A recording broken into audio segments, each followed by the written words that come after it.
Chapter 6. Qualifiers. Before questions could be asked, more arose as an all-too-familiar sight appeared, an Atlas ship, the very same ships that had bombed their homes. Reacting together as they had to the Grim, hesitation only came when they saw who was in it. "Isn't that," Daniel queried as they all waited for it to land. "The one who flung us all out here?" Olivia noted sarcastically. Havilah kept her peace, simply trying to take in what was happening. When their instructor stepped off the vehicle, she was also the first to speak. "What is—" She was cut off before she could continue. "The war is over, young lady. Atlas has answered for the destruction they've caused by personally seeing it rebuilt."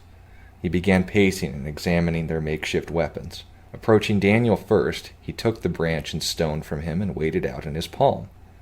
"Suiting, but I think you could do better with finer materials."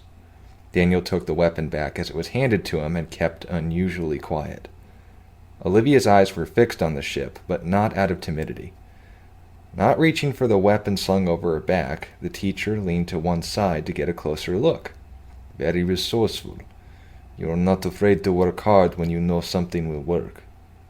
She didn't look away from the ship, but something about him seemed to be satisfied with the fact she heard what he said.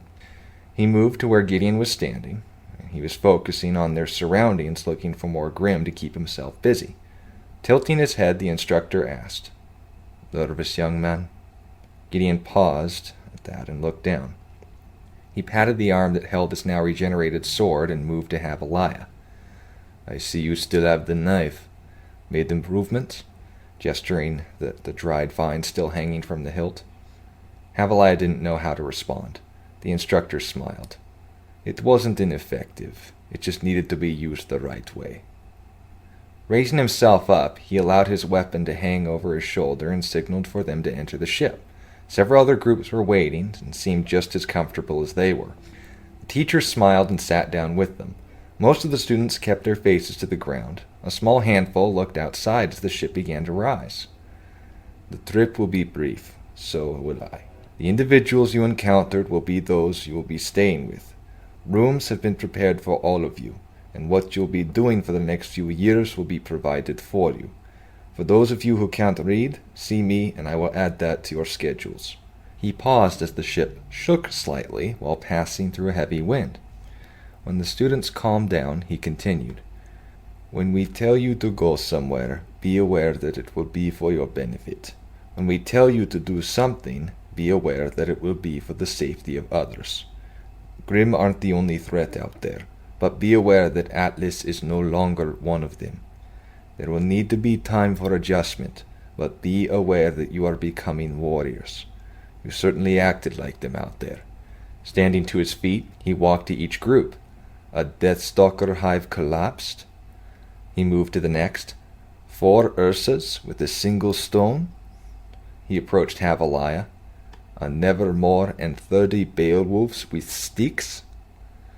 "I look forward to seeing what you can do when you're all given wheeled weapons." The students looked at one another, and some gestured at his trident. Smiling gently once again, he jumped from the ship and caused everyone to stand in shock. This terror was short-lived, as he rose back to their level and was standing on his weapon that held him by what was formerly its blades. It spun, not unlike the blades of the ship they all stood on, and kept him level with them all. "Return to your seats. You'll be landing shortly. I will see you all tomorrow morning." The air became thick and choppy as they approached the dirt on the ground, and his trident retracted once its support was no longer necessary. Allowing their imaginations to consider what tomorrow held, the students began very quickly to leave the ship and to follow him to their new homes.